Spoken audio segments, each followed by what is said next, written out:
¿Cómo están? Un saludo a todos desde Bogotá, Colombia. Les habla Carlos Alberto Barrios. A continuación vamos a seguir con los capítulos que venimos desarrollando sobre la consagración total a Jesús por María. Para las personas que no han escuchado los capítulos anteriores, pueden escuchar y ver la introducción y los capítulos anteriores a través de nuestro canal de YouTube Espiritualidad Católica. Lo buscan por Google o por cualquier buscador, escriben canal YouTube Espiritualidad Católica, van a encontrar allí un botón o el icono, es un ictus, un pez, abren allí y allí van a encontrar todo el material. Les recomiendo muchísimo estas experiencias que nos comparte Juan Fernando Barrios. Se basan en la consagración, como lo plantea en su libro, el libro de la comunidad Lazos de Amor Mariano. Esa es como la maqueta. Sin embargo, Juan Fernando le adiciona a cada uno de los capítulos todas sus vivencias personales, audios que ha escuchado durante todos estos 23 años de vida espiritual. También le adiciona conferencias, testimonios de otras personas y testimonios propios, lo cual hace que cada uno de sus capítulos sean muy ricos. Se los recomiendo ampliamente y no se van a arrepentir de escucharlos. Así que bienvenidos al capítulo del día de hoy.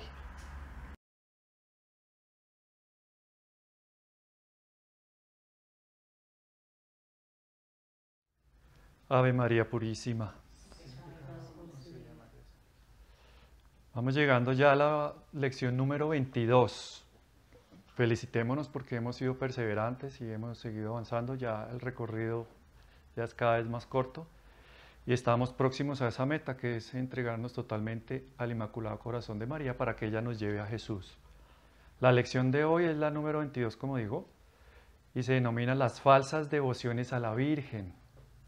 Falsas devociones. Y el capítulo de hoy sí está totalmente inspirado en San Luis María Griñón de Montfort, que es el que escribe estos temas. Básicamente, pues él resume estas falsas devociones en 7. Pero antes de decir, como manera introductoria, tenemos que hacer alusión a quien muchas veces induce a estas falsas devociones. Obviamente no solamente es el espíritu humano, sino el espíritu inmundo, el demonio. El demonio es el mono de Dios, la caricatura de Dios. Cuando digo monos es como lo dicen en Bogotá, los monitos animados, que son dibujitos. Ese es el demonio, una caricatura de Dios y un falsificador. Y si vemos un falsificador que falsifica, pues lo que tiene valor. Un falsificador no va a falsificar el oropel o metales que no son preciosos. Un falsificador predilectamente falsifica el oro y la plata. Y eso es lo que hace el demonio. Falsifica el oro y la plata de la vida espiritual católica, que son la Santa Eucaristía y la Santísima Virgen María. Así, en ese orden. El oro es el Santísimo Sacramento del altar. Y la plata son las devociones marianas. Y él empieza a desdibujarlas, metiendo en el alma de la persona falsas devociones para sanar una conciencia y hacer pensar a la persona que va en un camino recto de santidad. Y eso no es así. San Luis María Griñón de Montfort pues resume, como les decía, 7 falsificaciones que las vamos a enumerar y luego vamos a irlas evacuando una por una. La primera, los devotos críticos. Segundo, los devotos escrupulosos. Tercero, los devotos exteriores. Cuarto, los devotos presuntuosos. Quinto, los devotos inconstantes. Sexto, los devotos hipócritas. Y séptimo, los devotos interesados. Es muy importante que conozcamos estas falsas devociones como nos lo propone San Luis María, porque reconociéndolas podemos rectificar nuestra intención y después en el siguiente capítulo vamos a entrar ya de lleno a lo que él escribe con predilección y con iluminación interior, que es la verdadera devoción a la Santísima Virgen María. Entonces, para reconocer la verdadera devoción, primero tenemos que reconocer cuál es la falsificación de esa devoción. Entonces vamos a ver primero los devotos críticos. Los devotos críticos, ellos se creen sabios, orgullosos, son engreídos, o sea, se llenan de una sabiduría que critica muchas veces la ingenua piedad popular. Y muchas veces, si nos damos cuenta, nosotros caemos en eso. Estos devotos críticos empiezan a criticar la devoción es que tiene, digamos, la gente humilde, sencilla, que en una iglesia, y todos hemos caído en eso, que en una iglesia van y tocan la imagen de la Virgen, se arrodilla, porque obviamente ellos tienen expresiones un poquito, digamos, subrayadas, por decirlo algún término que se me ocurre en este momento, que le dan un grado superlativo a esa expresión exterior. Entonces ellos no entienden esa piedad popular, una persona que esté arrodillada frente a una imagen de la Virgen o frente a un altar. Entonces ellos también dudan de los milagros, son bastante críticos. Si hay apariciones de la Virgen, mensajes, si hay de pronto devociones privadas y particulares y mensajes privados, ellos critican eso porque dicen que eso es como un daño que se le hace a la verdadera religión, que no hay necesidad de nada de eso. Si se interesan, digamos, en las cofradías, en vidas monásticas y se leen vida de santos, en que han tenido experiencias místicas, encuentros íntimos con la Virgen y ellos lo dan como testimonio, pues no le dan credibilidad a eso. También personas que están leyendo vida de santos o santos padres y hablan hermosamente de la Virgen, la consienten, acarician el corazón, la alaban, porque recordemos que eso es palabra de Dios, acuérdense en el Magnificat, me llamarán bienaventurada todas las generaciones, eso es una profecía, ellos no colaboran a esa profecía. Cuando alguien está haciendo eco a esa profecía y está alabando a la Virgen, porque recordemos en este momento, nosotros tenemos tres cultos. Uno es el culto de la tría, que es un culto de adoración y solamente se le da a la Trinidad Santa, al Padre, al Hijo y al Espíritu Santo. Y no más. Es un culto de adoración. Luego viene un culto de dulía, que es un culto de veneración, que se le da a los santos. Si tú me honras en la tierra, dice Jesús, yo te honraré en el cielo. Y la forma de honrar a los santos ya en el cielo, beatificados y santificados, es que Dios hace milagros, Dios a través de ellos, de su intercesión. Entonces se les rinde un culto de veneración, que es un culto de gratitud y de alabanza, porque reconocemos que personas de carne y hueso como nosotros fueron capaces de decirle sí a Dios, ser dóciles a la gracia y se hicieron santos. O mejor, Dios los hizo santos. Ellos se esforzaron por ser buenos y ejercer las virtudes. Pero el culto de hiperdulía es un culto de hiperveneración y se le da a la Virgen con predilección, solo a ella, ni siquiera a los ángeles. Entonces, cuando los santos padres escriben estas prosas hermosas, ellos dicen que están hablando que es una forma de hablar oratoria, porque obviamente la oratoria tiene que mostrar el verbo, tiene que ser fluido, elocuente y hermoso. Entonces ellos desdibujan un poquito eso, no le dan tanta importancia a esa oratoria y dicen que están hablando en forma hiperbólica, o sea, en forma exagerada. Están hablando en una forma exagerada de la Virgen. También ellos acusan muchas veces de idolatría estas prácticas. Y como lo acabamos de decir, no son idolatría. En el concilio de Nicea II, en el segundo, de Nicea II del año 787, se recomienda el culto a las imágenes, no por lo que son, sino por lo que representan. Entonces, ver una imagen de la Virgen es ver la representación de la Virgen. No es la Virgen, pero si está consagrada, como lo debe estar, por un sacerdote, ahí hay una presencia misteriosa. ¿Por qué tantas imágenes de la Virgen llorando? ¿Por qué la Virgen, o sea, Dios Padre permite que la Virgen se manifieste a través de las imágenes? Akita, Japón, 1973, aparición aprobada por la Iglesia. La Virgen lloró más o menos 101 veces una imagen. O sea, la Virgen lloró a través de esa imagen. Hay una presencia misteriosa. Porque, por ejemplo, una imagen de la Virgen de Guadalupe, que es un plotter, una impresión en plástico, en la oración comunitaria piadosa, se le ponen las manitos de la persona sobre las manos de la imagen y esas manos están calientes en un día, en una noche sabanera, de acá de la sabana de Bogotá, donde está ya haciendo mucho frío, la gente bien abrigada, y esas manos calientes, como nos lo contó un amigo hace poco, muy mariano y muy guadalupano. Hay una presencia misteriosa en las imágenes, ¿no? Estos devotos críticos, ellos no ven eso. Ellos ven idolatría. Si yo beso una imagen de la Virgen, no estoy besando el yeso, mi intención es besar a la Virgen en eso. Como cuando yo beso la foto de un niño, hijo mío, bebé, chiquito, y yo estoy en medio del trabajo y saco la foto y veo esa cara tan tierna y yo le doy un beso y me acuerdo de él y le hago una ferviente plegaria a Dios, cuídalo, protégelo. Yo no estoy besando la foto, mi intención es besar al niño a distancia. Es un beso espiritual. Yo creo que eso lo puntualiza todo. Entonces, ¿no les gustan a ellos las devociones exteriores? Definitivamente no. Las personas que alzan los brazos, que se ponen las manos en el pecho, las manos orantes, esas lo ven como algo demasiado exagerado. Simplemente son personas muy parcas. Como son engreídos, pagados de sí mismos, son personas que son bastante críticas en este aspecto porque no entienden la vida interior de alguna manera. Sí, son muy intelectuales, o sea, que he dicho de una manera tajante, tienen a Dios acá, en la mente, y no lo tienen acá, en el corazón, que es en definitiva donde Dios está instalado, en el corazón del hombre. Entonces no son tan ilusos para creer todas esas historias que estábamos diciendo, ellos todo lo están analizando. Cuando alguien está hablando, en especial sobre la Virgen, que es el tema que nos compete, ellos están pensando que se les está quitando protagonismo a Jesús. Y resulta que eso no es así. Y ya que estamos hablando de protagonismos, pues encontramos la segunda devoción a la Virgen que es falsa, que es desdibujada.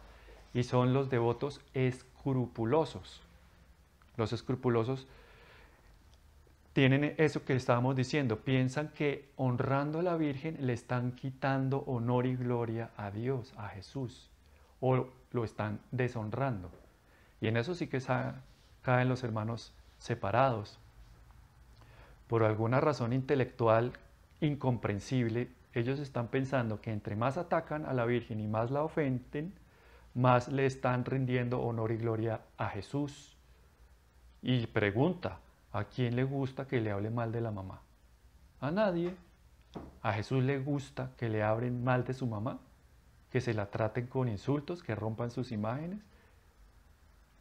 A él no le va a gustar. La están pateando a través de las imágenes. La patean a través de las imágenes porque recordemos, ellos no entienden esa parte del culto a las imágenes, que lo recomendó el concilio de Nicea, como lo estábamos diciendo. Entonces no quiere ellos definitivamente los críticos no quieren que se hable tanto de los escrupulosos, perdón, no quiere que se hable tanto de la Virgen, y dicen no hablen tanto de ella, hablen de Jesús. Jesús es el verdadero camino para llegar al Padre. Entonces creen que es el único mediador. Dicen no hay más, entonces no hay necesidad de hablar de la Virgen. A mí háblenme de Jesús, dicen ellos. Esas devociones, el rosario, las devociones a la Virgen, las jaculatorias, son pérdida de tiempo. Tenemos que decir a través de la fuente misma que es Jesús para llegar al Padre. Y se les olvida que la Iglesia Católica siempre ha predicado que a Jesús se llega a través de la Santísima Virgen María. Y como lo veíamos en el capítulo anterior, es el camino más fácil, más corto, más perfecto y más seguro. Ellos no entienden eso. Piensan que estamos poniendo en ridículo, estamos ridiculizando nuestra religión católica. Entonces, sí tenemos que decirle a ellos que nunca se honra tanto a Jesucristo como se honra a la Virgen. Miremos en Lucas 1:42, cuando se dice, bendita eres entre todas las mujeres, y bendito es el fruto de tu vientre, Jesús. Así lo ha hecho la Iglesia por inspiración del Espíritu Santo, en boca de Santa Isabel. Y así lo ha predicado la Iglesia. Para bendecir en forma más perfecta a Jesús, hay que bendecir en forma perfecta a la Virgen. Porque cuando bendecimos a la Virgen, estamos también, de alguna manera, preparando nuestro corazón y disponiéndolo para recibir a Jesús. Y cuando Jesús llega a un corazón que ha acogido a la Virgen ha dispuesto ese corazón como una digna morada para recibirlo. Entonces, para bendecir más perfectamente a Jesús hay que bendecir a María. Entonces, decir que María es más importante que Jesús, definitivamente es una herejía inaceptable y en eso no es lo que queremos caer. No estamos diciendo que María sea más importante, pero sí decimos, como lo decíamos en el capítulo anterior, es el camino que escogió Jesús para venir hacia nosotros y es el camino que hemos escogido para regresar a Él, porque ya está abierto. como lo decíamos. Es un camino ya abierto.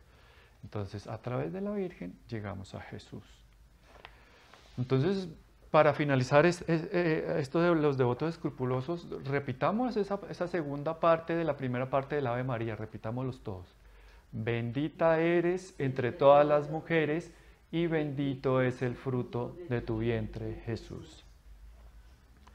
Tercero, los devotos exteriores. Entonces, como su nombre lo dice, pues es ya muy explícito. Sus prácticas consisten en prácticas y devociones exteriores, ya no interiores. Ellos todavía no tienen una vida interior. Son personas que están acostumbradas a sentir. Entonces están en un rosario, quieren sentir el olor a rosas, ver las escalas, todos los órganos de los sentidos externos que están en el alma, que ya los hemos descrito. Quieren sentir paz, gozo. Cuando llega un momento de purificación, que a todos nos va a llegar, y nos dividimos en dos grupos, o los que ya nos llegó esa noche oscura, ese desierto espiritual, o los que les va a llegar. O sea, no hay escapatoria, porque esa es la decisión de Dios. Tiene que purificarnos de esa parte sensible para que nosotros vivamos de la verdadera fe. Las personas cuando dicen, tuve una experiencia de fe en un grupo mariano y hubo olor a rosas, ahí ya no es verdaderamente, no es textual. Ahí ya no hay una experiencia de fe. Hay una experiencia sobrenatural y emotiva. Pero para tener una experiencia de fe es haber pasado por la oscuridad absoluta, no sentir nada, no querer nada. Inclusive, como algunos santos y lo hemos dicho, tener repugnancia por las cosas de Dios. Suena horrible decirlo, pero es que se siente eso. No se siente a Dios. Pero el hecho de no sentir a Dios no quiere decir que no esté. Jesús pasó por ese estado cuando dijo, Dios mío, ¿por qué me has abandonado? No sentía a Dios, pero Dios sí que estaba. Creer sin ver y sin sentir. O sea, creía, en ese momento dice, ¿por qué me has abandonado? Dios estaba, lo que pasa es que no tenía una experiencia el Padre estaba por detrás sosteniéndolo, como están esas estampitas de Jesús crucificado y el Padre teniéndolo. Eso es lo que le pasa entonces a los devotos exteriores. Llegan en un momento que entran en crisis y con la tentación de abandonarlo todo, porque caen en una crisis de fe. ¿En qué fe? ¿Cuál crisis de fe? Entonces, normalmente no caemos en crisis de fe en la existencia de Dios. Normalmente caemos primero en la crisis de fe en que Dios no me ama, Dios no me escucha, Dios ya no me tiene en cuenta, mis oraciones no son recibidas por Dios. Esa es la primera crisis de fe. Si nos quedamos ahí, entramos en una crisis plena de fe, que es dudar de la existencia de Dios. Esa es la crisis plena. Estos devotos exteriores están en ese estado de vulnerabilidad, de que si se acostumbran a eso, cuando no lo tengan, que algún día no lo van a tener, esas consolaciones interiores pueden caer en esta crisis, de pensar que Dios no los escucha y que les ha retirado su favor. Ellos participan en muchos grupos de oración, cofradías, van en diferentes grupos de rosario, rezan muchos rosarios, pero en forma distraída, van muchas veces a la misa, pero totalmente distraídos y dispersos. Estas personas no imitan definitivamente las virtudes de la Virgen, sobre todo en las virtudes esas dos principales, que es la pureza, la humildad y el agradecimiento. Solo buscan, en este caso, los dulces de Dios y no al Dios de los dulces. Entonces, cuando Dios les retira los dulces, como decimos, algún día nos los va a quitar esos dulces y los caramelos, pues ellos también se retiran porque piensan que es Dios el que se retiró y simplemente les retiró el juguetico que tenían. No queremos decir que lo exterior no sea importante, pero lo exterior tiene que tener una modestia, tiene que expresarse en una forma modesta, o sea, no en una forma exagerada, una reverencia a la Virgen, una inclinación, de pronto una genuflexión. El Santísimo Sacramento sí necesita una práctica exterior que sea bastante visible y bastante elocuente. Las dos rodillas, si el Santísimo está expuesto, la rodilla derecha si está en el sagrario, o sea, un signo exterior de adoración, que se vea, eso sí. Cuarto, los devotos presuntuosos. Y aquí tenemos que diferenciar con los devotos que son ya, los devotos que son, que decíamos que son engreídos, que son los devotos críticos. Ellos tienen una diferencia porque los podemos criticar. Ellos creen que se salvarán los presuntuosos sin convertirse por estar apegados y por ser como apegados a prácticas marianas, pero muy superficiales. Básicamente, creer en la Virgen. Estos presuntuosos empiezan a creer que sin convertirse se van a salvar y siguen empecinados en sus vicios, en su vida de pecado, inclusive abiertamente. Sana su conciencia, como lo decimos, diciéndole que en el último momento la Virgen los va a salvar porque ellos creen en la Virgen. Y como la Virgen es medianera, corredentora y abogada de todas las gracias, en el último instante va a interceder por ellos. Se resisten a creer en una devoción verdadera a la Virgen, a la verdadera, y se resisten a creer que lo que ellos practican, o sea, siguiendo en sus vicios, confiando en la misericordia de Dios, pero descuidando la verdad de Dios, ya puntualizamos en eso, piensan que cuando se les dice que esa práctica de ellos es pura ilusión diabólica, porque lo es, prácticamente es cauterizarle a la conciencia y no dejarles ver la realidad de su estado de conciencia, pero con la mirada de Dios. Eso es una ilusión diabólica, sutil y perniciosa y peligrosa. Ellos no ven eso, se resisten cuando les dicen eso. Ellos piensan que por, digamos, recitar 7 Aves Marías a la Virgen, 7 Padres Nuestros a una hora exacta todos los días, por ir a misa los sábados, por tener ciertas prácticas como el ayuno los sábados que se les consagran a la Virgen, pero después de eso siguen con su vida igual. Prácticamente aquí sí se podría decir que son como lo hemos dicho, ¿no? Como los beaticos, ¿no? Que son flores de invernadero que se cultivan bajo las luces tenues de las iglesias, que cuando salen y ven la luz del sol se marchitan, con el corazón caliente para Dios y para la Virgen, pero frío para los demás y fríos para verse a sí mismos, porque se disculpan todo. Como Dios es misericordioso, Dios es bueno, Dios es buenecito, podríamos parafrasear eso mismo, Dios es bobo, yo lo golpeo como un saco de papas y Él ni se inmuta, porque el ejercicio de Dios es ser misericordioso y perdonar, aunque yo no esté arrepentido. Y se les olvida la práctica de la verdad. Entonces ellos dicen historias falsas o verdaderas, realmente no importa. Ellos dicen prácticas de personas que vivieron alejadas de Dios y en el último instante Dios le dio la gracia para que el estado del alma quedara en el cuerpo unos instantes para que alcanzaran el arrepentimiento. Y con un simple Dios mío, he pecado, ten misericordia de mí, ya salvaron su alma. Entonces, si esto es verdadero o es falso, realmente no importa, porque es como el estudiante que le apunta, digamos, una calificación sobre el 5, es el estudiante que le apunta el 3, y con eso se contenta. ¿Y qué tal que saque 2,9? Y el profesor sea bien rígido y diga, sacó 2,9 y no 3, pierde y repite la materia. Más o menos eso, para ilustrar un poquito lo que se dice con un ejemplo. Definitivamente ellos honran a María mientras crucifican con sus pecados a Jesús, pretendiendo que la Virgen los salve, justificando su pecado, y ella misma se haga cómplice de la crucifixión de su Hijo. Y eso definitivamente no va a suceder. La Virgen no puede salvar, no puede ayudar a alguien que está crucificando a su Hijo. El único pecado que Dios no perdona es el de no pedir perdón. Entonces se necesita la virtud del arrepentimiento. Y para que el arrepentimiento llegue, necesariamente tiene que haber una palabra magnífica que ya hemos revisado alguna vez. El reconocimiento, reconocer que soy pecador. Entonces decir esto sería un horrible sacrilegio. O sea, hay 2 sacrilegios enormes. El primero de ellos, comulgar sin estar en estado de gracia. San Pablo lo dice. El que come y bebe indignamente la cena del Señor, come y bebe su propia condenación. Es un sacrilegio, el principal de todos. Pero esta práctica también es sacrílega. Después de la comunión sacrílega, esta sería la más sacrílega de todos.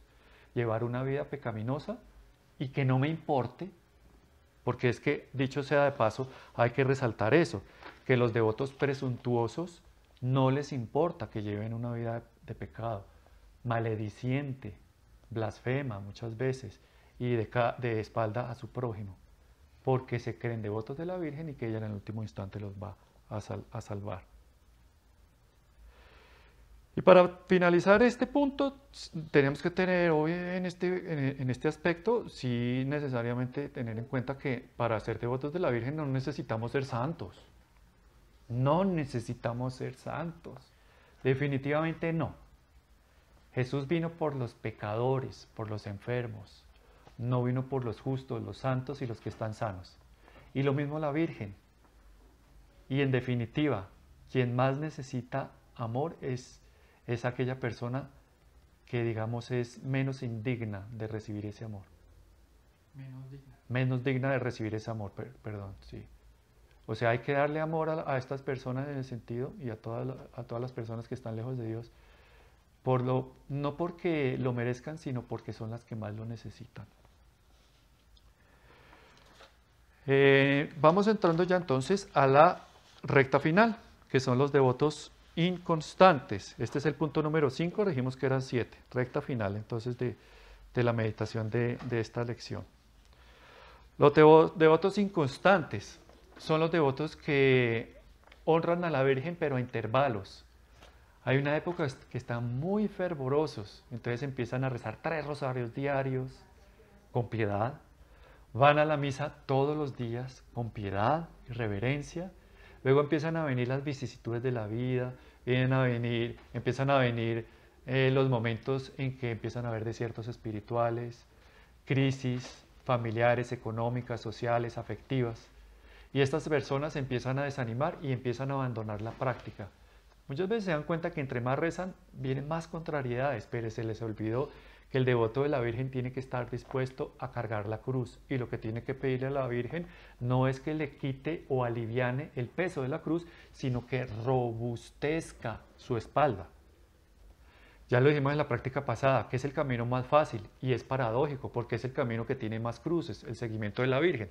Lo que pasa es que ella hace confitadas, o sea, dulces, las cruces, y son más fáciles de llegar.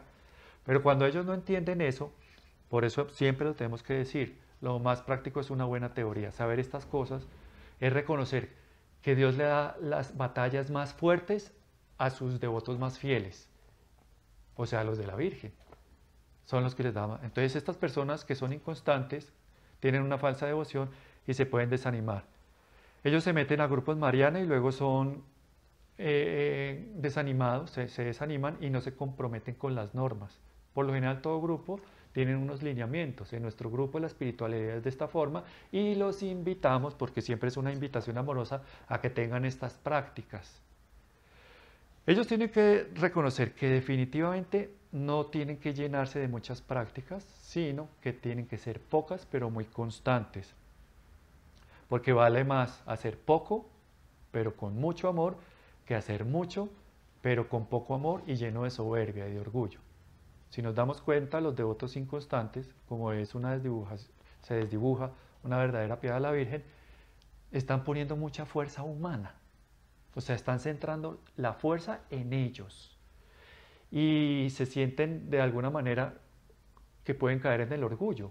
Yo hago esto porque yo tengo una persona que tengo muchas virtudes. El reconocimiento mariano y el camino mariano no es así. Es sentirme siempre como un niño, va de la mano de la infancia espiritual.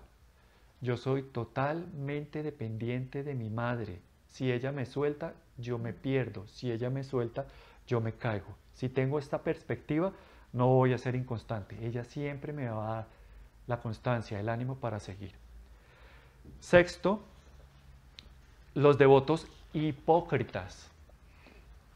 Y estos sí que se diferencian de los críticos. Perdón, de los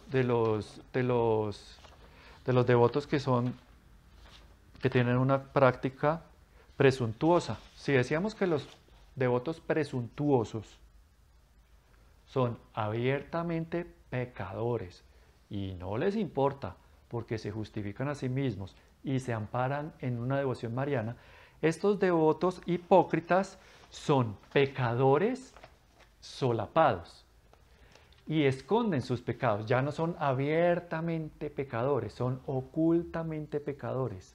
Ellos marinan y disfrazan sus pecados escondiéndose debajo del manto de la Virgen, escondiéndose de piedad, escondiéndose de misericordia, escondiéndose de unas prácticas que realmente no son las verdaderas porque están disfrazando su pecado, están cauterizándolo. Estos devotos hipócritas se la pasan, digamos, de cofradía en cofradía y se revisten con unas vestiduras que son las vestiduras que en antaño tenían las cofradías, que ellos se vestían de una manera especial cuando asistían a ellas. Entonces, el escapulario, el rosario, las medallas, tienen muchos sacramentales visibles, ¿no? Los exponen para que las personas piensen que son realmente devotos. O sea que definitivamente pasan ante los demás como lo que no son. Tienen un yo falso, que es el que muestran, y no el yo verdadero, que es el que la Virgen está haciendo que aparezca en cada uno de nosotros. Por ejemplo, sí, personas que viven abiertamente en adulterio, no les interesa corregir su estado de vida, van a la Virgen, van a la misa, comulgan muchas veces porque dicen Dios es amor y Dios todo lo perdona, le rezan a la Virgen, tienen prácticas pecaminosas, impuras, y después rezan el rosario, o sea, como para sanar la conciencia. Entonces, como lo decíamos, hay una gran diferencia y hay que hacerlo entre los hipócritas y los presuntuosos, porque los presuntuosos, volvemos y lo puntualizamos para diferenciarlos porque es menester hacerlo, los hipócritas son escondidos y los presuntuosos son abiertamente pecadores. Y séptimo, y ya el último punto, los devotos interesados. Los devotos interesados son los que acuden a la Virgen con una grave necesidad y después no se acuerdan de ella. Entonces son personas que piden y piden y piden. ¿Qué piden? Lo que piden los principiantes por lo general, ¿no? ¿Qué es? ¿Se acuerdan? Sanación. Recordemos que los avanzados piden es salvación y los perfectos piden santificación. Ellos piden y piden.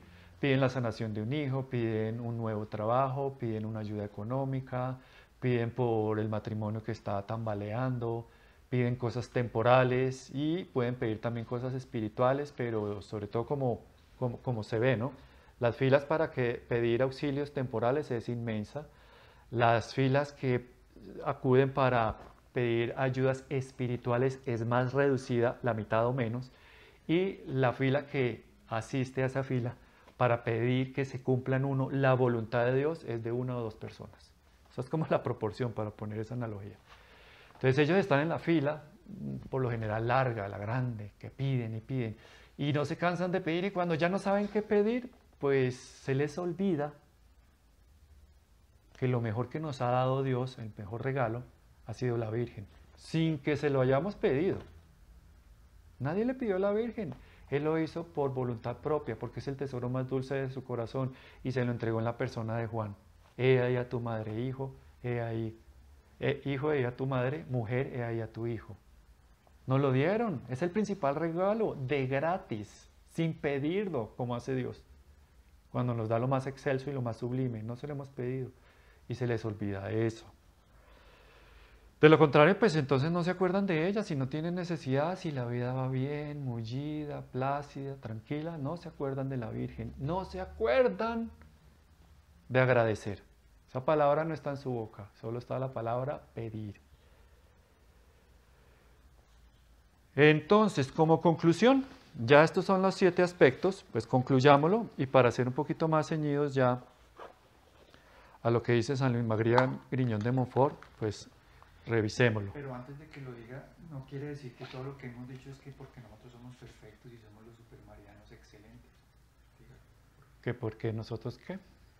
Que todo lo que usted ha dicho no quiere decir que nosotros estemos pues en el camino perfecto, la devoción perfecta a la Virgen y que los otros son los críticos, No. los otros son los hipócritas, porque nosotros también somos críticos, también somos hipócritas, también somos presuntuosos, ahí caemos todos. Caemos todos, ¿no? Y la lección se trata de eso, como lo decíamos al principio. Tenemos que descubrir cuál no es la verdadera devoción a la Virgen para que en el siguiente capítulo descubramos cuál sí es la verdadera devoción.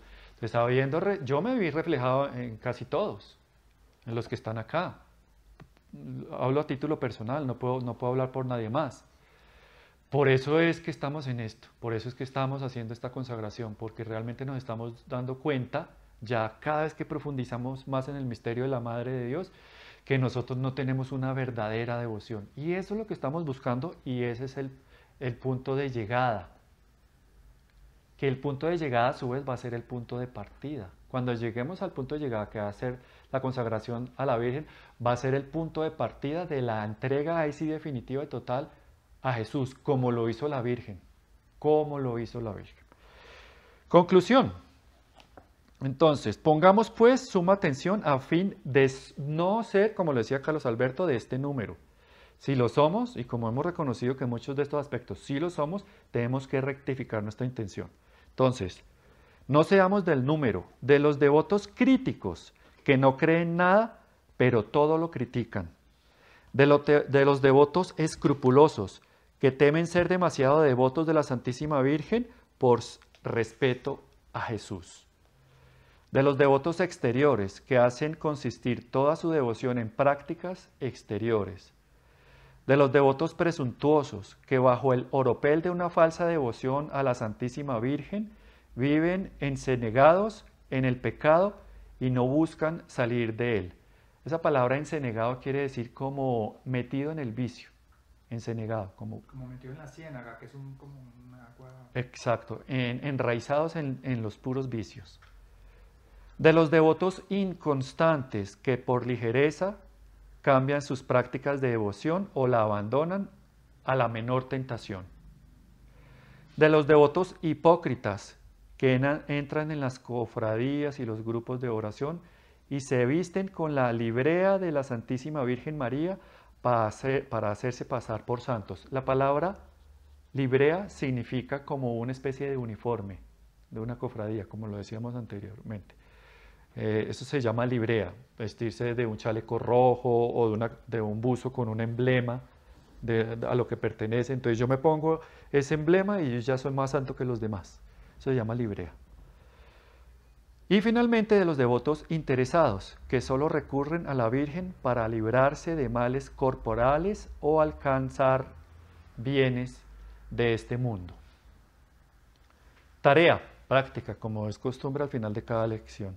Hacer un rosario en la casa de un familiar, amigo o vecino, al que se invite a varias personas, y compartir con ellos un poco de mi propio testimonio de conversión. Entonces, de pronto invitar a algún vecino a la casa o uno hacer el rosario en la casa de un vecino y hablar de todo esto que ya hemos bebido de las enseñanzas del Corazón Inmaculado de María, que de alguna manera están sirviendo para nuestra conversión. Esa es la tarea. Vamos a finalizar hasta acá y nos encomendamos a ella en estas nobles intenciones. Que el Señor nos bendiga y nos guarde, que el Señor nos muestre su rostro y tenga misericordia de nosotros. Vuelva el Señor su rostro hacia nosotros y nos conceda la paz. Que el Señor nos bendiga hoy y siempre, a través del corazón doloroso e inmaculado de María. En el nombre del Padre, y del Hijo, y del Espíritu Santo. Amén.